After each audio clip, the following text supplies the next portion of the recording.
Filosofía aquí y ahora. Movimientos políticos en Argentina. La ilusión en el progreso histórico era la bandera fundamental de la izquierda política.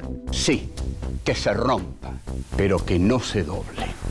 Querían pobres sometidos y tienen, en cambio, anarquistas combativos. Los hijos de la llamada chusma inmigratoria exigían ahora educarse, necesitan hacerse a sí mismos. La conciencia política de los militantes aparece en la praxis. Eva Perón es una construcción de Eva Perón. El tercer mundo es el que iba a encabezar la lucha contra la opresión.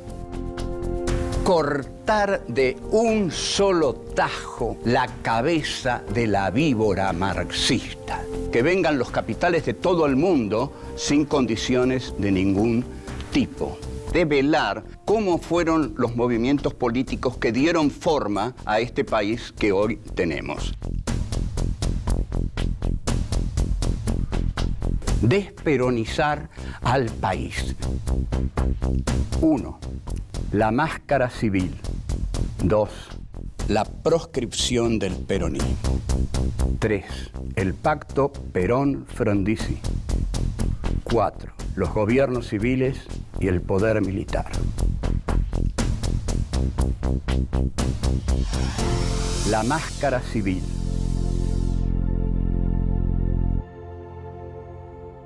Hola, vamos a hablar de los aspectos fundamentales del gobierno de Arturo Frondizi.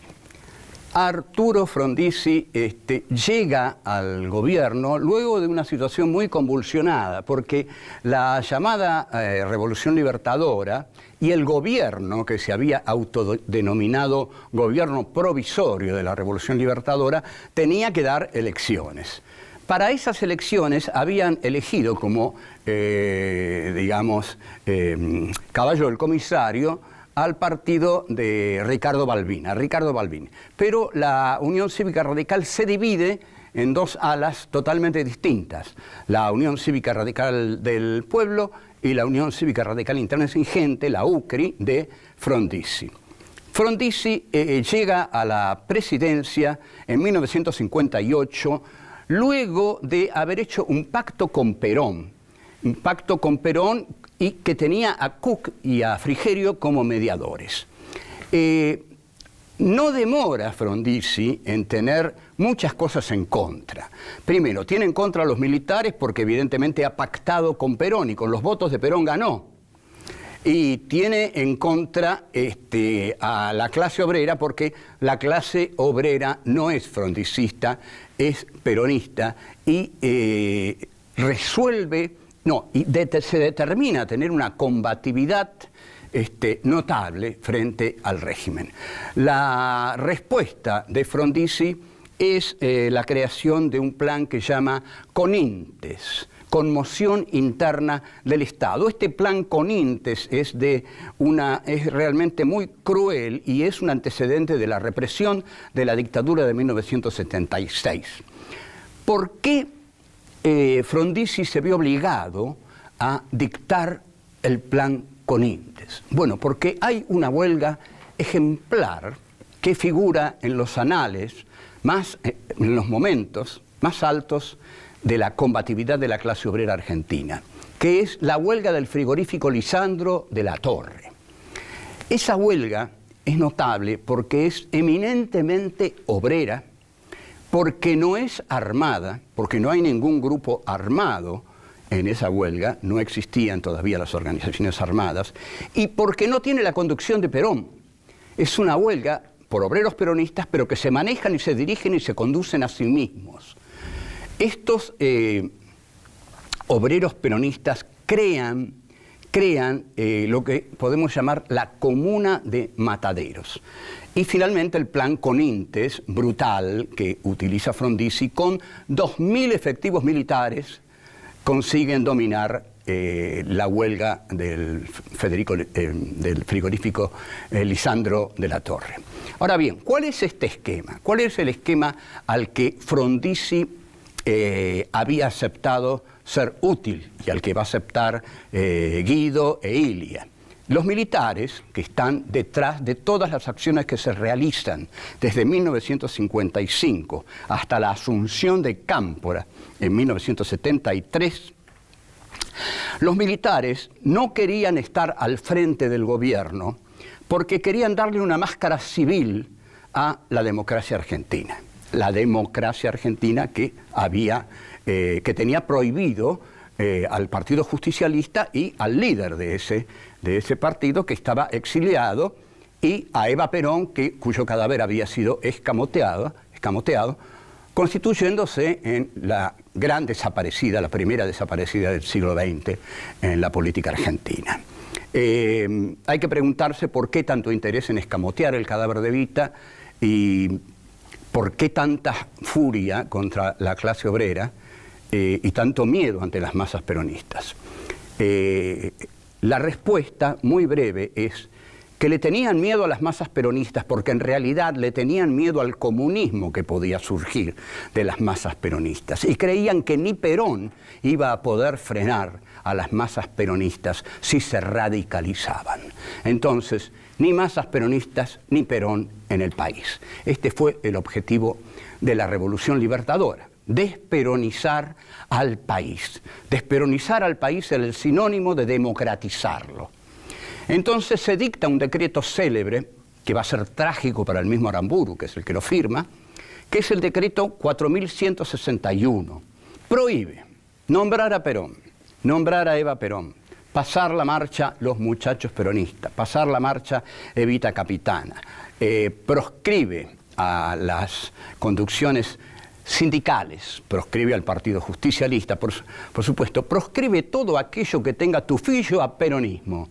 El peronismo está absolutamente proscripto de la sociedad democrática argentina, que igual se pretende democrática porque conceptualiza al peronismo como movimiento tiránico nacional socialista. Entonces, tanto la izquierda como la derecha coinciden en que hay que desperonizar al país. Vamos a explicar por qué. Para la izquierda, el peronismo es un movimiento populista que frena la revolución socialista. El peronismo es un colchón entre ellos, que son los socialistas, y la clase obrera, que tiene que hacer la revolución socialista. Entonces, ese colchón populista hay que eliminarlo para que la clase obrera se encuentre con su verdadera ideología. Su verdadera ideología es la ideología del socialismo revolucionario, no la ideología del populismo peronista. Por eso, para la izquierda, también, como para la derecha, hay que desperonizar al país, aunque por motivos revolucionarios. Volvemos. 2. La proscripción del peronismo.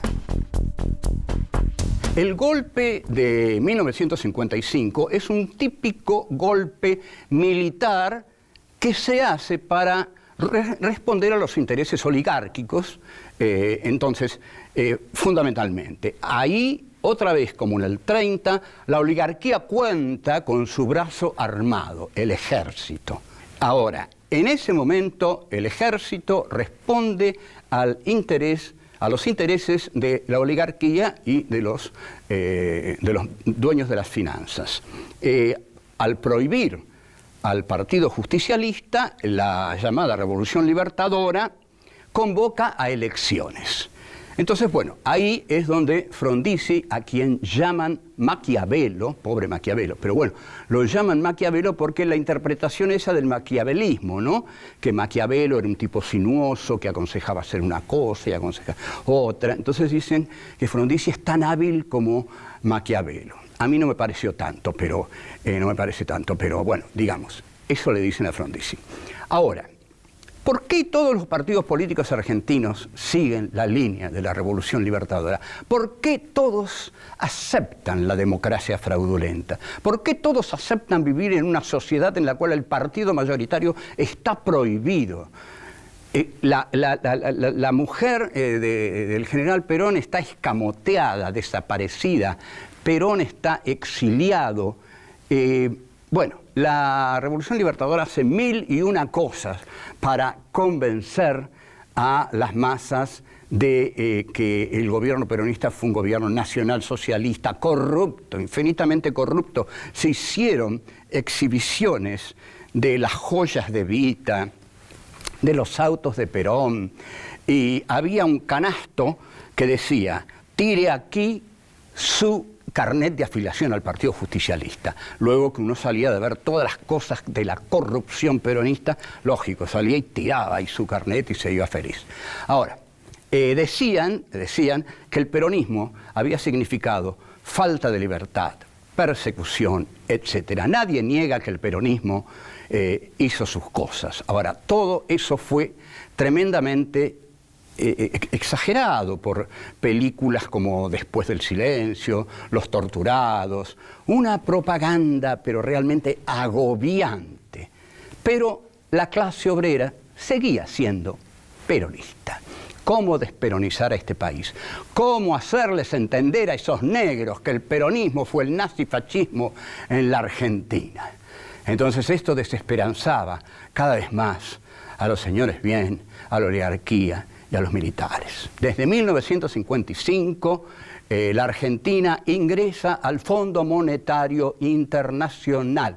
O sea, cae el gobierno de Perón y los libertadores nos unen al Fondo Monetario Internacional. ¿Por qué? Porque la oligarquía vuelve al poder. Eugenio Blanco es el ministro de Hacienda, da un discurso extraordinario, en el cual dice: tenemos que volver a los tiempos de nuestros padres y nuestros abuelos. Y aquí recordemos cuando hablé tanto de la bastardía de Evita. Este señor Eugenio Blanco puede decir: volvamos a los tiempos de nuestros padres y nuestros abuelos, porque los padres y los abuelos del señor Eugenio Blanco eran los dueños de la Argentina. Entonces la Argentina se la quitaron durante el primer gobierno de Perón, y este hombre, ahora que a Perón lo echaron, dice: volvamos al país de nuestros padres y nuestros abuelos, a nuestro país.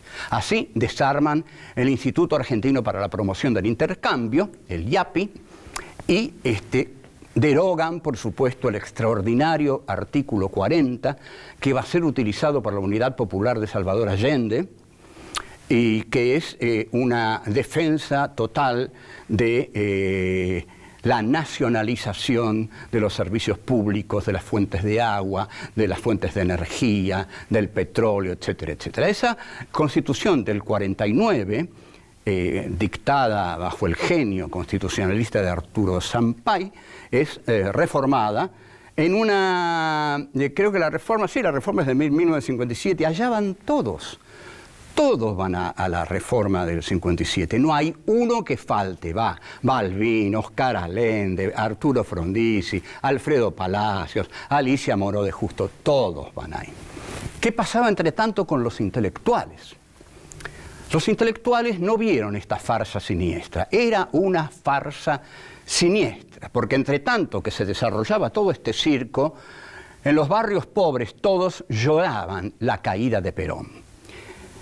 Y la frase que se decía era: se fue Perón, los pobres estamos jodidos. Bueno, pero los intelectuales incorporan el mensaje de la derecha.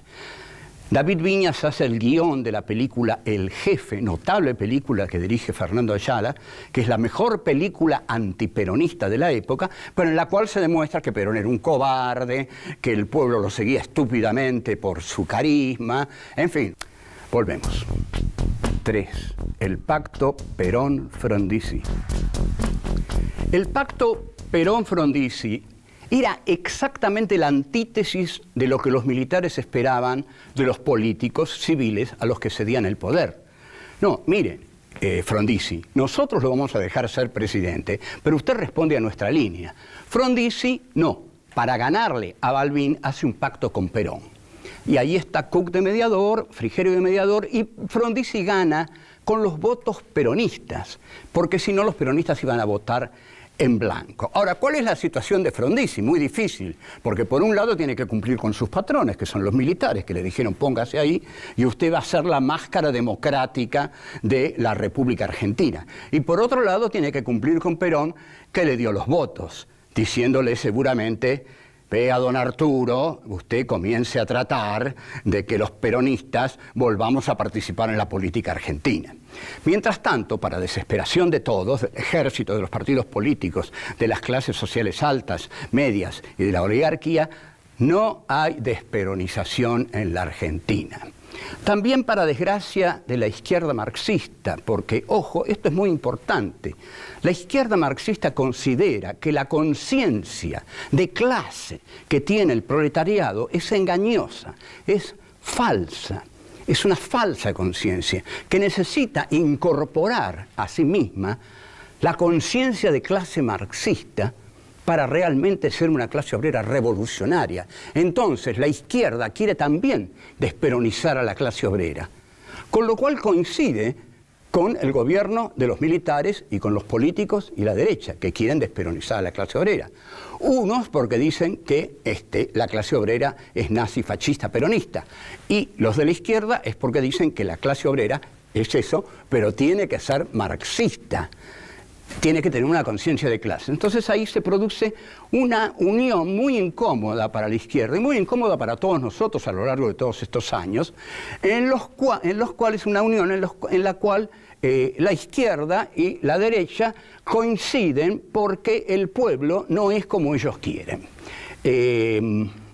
Bueno, la resistencia peronista, en cambio, es militante, pone fierros, es decir, no es que no acude para nada a la violencia, no, hace sabotajes y son obreros y en 1959 rechazan a la gente del Partido Comunista que viene a unirse a la huelga. ¿Qué huelga? La que mencionamos, la huelga del frigorífico Lisandro de la Torre.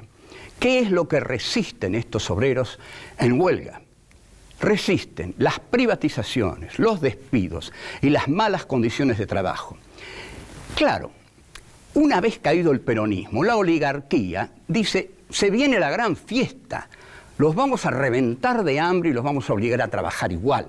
Porque la indignación que tenía la oligarquía, los sectores dominantes, era que los obreros peronistas no trabajaban. Yo recuerdo ejemplos, yo era muy chiquito, pero recuerdo que daban un ejemplo. No puede ser, decían, suena el pito de las 12 y un obrero va con su carretera y la deja ahí donde está, no es capaz de llevarla 5 metros más allá y dejarla donde la tenía que dejar, no, la deja en el mismo momento en que lo sorprendió el silbido del descanso. Esto lo hizo el peronismo, y sí, lo había hecho el peronismo. Como dicen los obreros, el peronismo nos enseñó a hablarle a los patrones de cara a cara. Entonces, la comuna de Mataderos que se forma, mujeres, niños, comida, abuelas, compañeras y militantes obreros forman la comuna de Mataderos. Y en Mataderos la huelga se prolonga y yo era muy chico, pero el que fue gran amigo mío, Octavio Getino, me contaba que deliberaban desde las 5 de la tarde a las 5 de la mañana. Y después decidían qué era lo que hacían, y que vivían un momento de gran efervescencia. Perón nunca tuvo nada que ver con la huelga del frigorífico Lisandro de la Torre, ni la violencia, ni los comunistas, obreros peronistas desde sus casas, cuidados desde sus casas, pero finalmente Frondizi recurre al ejército para aplicar el plan Conintes. Conmoción interna del Estado, señores. Necesito 2.000 soldados para reprimir esta huelga. Tanques, fusiles, metralletas, lo que sea. Y ahí va la feroz represión de una dictadura civil, pero que obedece mandatos militares. No puede haber una huelga. Las Fuerzas Armadas reprimen las protestas. Se forman tribunales militares, todos ustedes saben lo temibles que son los tribunales militares, acusan de terrorismo a los obreros de la comuna de Mataderos, hay persecución, hay represión y se suspenden derechos y garantías, o sea que puede pasar cualquier cosa. Y bueno, los oscuros antecedentes represivos de las Fuerzas Armadas argentinas son muy conocidas, pero ahí ya estaban muy modernizadas, porque en 1959 llega a nuestro país el general Osareses, que es el encargado de venir a enseñar a la Argentina la doctrina de la Organización de la Armée Secrète francesa, la doctrina de la seguridad nacional. Vienen a instruir a los militares argentinos, los recibe Aramburu, les dan un piso en el Ministerio de Defensa y esa doctrina dice, lo fundamental es la tortura, es el trabajo de inteligencia. Para sacarle a alguien lo que realmente sabe, hay que torturarlo hasta que lo diga. A eso le llaman trabajo de inteligencia. Qué siniestro, ¿no? Volvemos. 4. Los gobiernos civiles y el poder militar. En suma, que el pacto Perón-Frondizi no le funciona a Frondizi porque los obreros no lo apoyan a Frondizi, siguen apoyándolo a Perón, siguen siendo peronistas. En 1962, entonces, Frondizi, creyendo que va a ganar él las elecciones en la provincia de Buenos Aires, se ve que en ese momento no había encuestas, y menos encuestas fidedignas. Frondizi permite que se presente el peronismo a elecciones en 1962. Los radicales son los principales contendientes de este peronismo, pero resulta que el peronismo gana en 10 de los 14 distritos, o sea, arrasa. Y este es un problema para los militares, porque los militares querían poner una máscara civil para disimular la presencia ostensible del militarismo en la política argentina, que la tornaba antidemocrática. El que gana las elecciones es Andrés Framini, un gran cuadro sindical, va a tomar la gobernación de la provincia de Buenos Aires y lo ponen preso, señores. Si usted le cuenta esto a alguien de afuera, no lo va a creer tan fácilmente. ¿En serio lo ponen preso? ¿Había ganado las elecciones? Sí, señor, así es la Argentina. Lo ponen preso. Esa es la democracia que vivió mi generación, por ejemplo. Entonces, se establece una enorme tensión entre Frondizi y los militares. Además, Frondizi lo había recibido al Che Guevara, cosa muy inadecuada para los militares argentinos, que deciden derrocarlo. No les sirve más, ni como máscara democrática, ni, evidentemente, ni como desperonizador de la sociedad. La contradicción del gobierno de Frondizi va a ser la contradicción de todos los gobiernos civiles que actúan hasta la llegada finalmente de la democracia con el gobierno de Héctor J. Cámpora. Por un lado, esos gobiernos, como el de Ilia también, deben responder a los militares. Pero por otro lado, esos políticos consideran que tienen que hacer su propio proyecto político también, lo que los lleva a diferenciarse de las ambiciones de los militares. Entonces, por ejemplo, Ilia, que gana con el 22% de los votos, en lugar de haber dicho antes, señores, no cuenten conmigo para estas elecciones, porque si las gano, las voy a ganar en base a la exclusión de un partido muy importante para la democracia argentina. Entonces yo no me presento, si no se presenta también el peronismo. Pero no lo dice eso Ilia, y acepta ganar con el 22%. Ahora bien, Ilia, que como dijimos, era una buena persona, sigue al frente del gobierno, pero claro, ¿qué clase de democracia es esta? Además, en 1964 Perón vuelve al país y el ministro de Relaciones Exteriores de Ilia lo detiene, lo hace detener en el aeropuerto de El Galeao. Perón pudo haber vuelto en 1964 y creo que se hubieran salvado muchísimas vidas si Perón volvía en 1964. Pero no, el gobierno de Ilia lo detiene. Entonces, los militares siguen no dispuestos a integrar a Perón a la política argentina. Se va creando una sociedad, digamos, anómala, por completo anormal. Digamos, el líder de las masas mayoritarias está en el exterior. y dicen las masas que va a volver en un avión negro. Hasta tal punto llega el mito de la espera, ¿no? No hay nada más grande que lo prohibido. Cuando se prohíbe a alguien, atrae tanto lo prohibido que muchos adhieren ya. Por eso la frase de Cook, el peronismo es el hecho maldito del país burgués, porque el peronismo era lo proscripto, lo inintegrable. Entonces, la proscripción del peronismo condiciona la legitimidad del gobierno del doctor Ilia, aunque este fuera una buena persona. Y que fuera una buena persona y que seguramente tuviera deseos de ir llevando al país hacia una democratización, determina que lo tiren, que lo bajen. No nos va a ser útil este hombre porque tiene veleidades democráticas. La ejemplaridad de la huelga del frigorífico Lisandro de la Torre es que es una huelga obrera, pero respaldada por las familias de los obreros. En este sentido, le decimos la Comuna de Matadero porque se parece a la Comuna de París. Hubo menos muertos.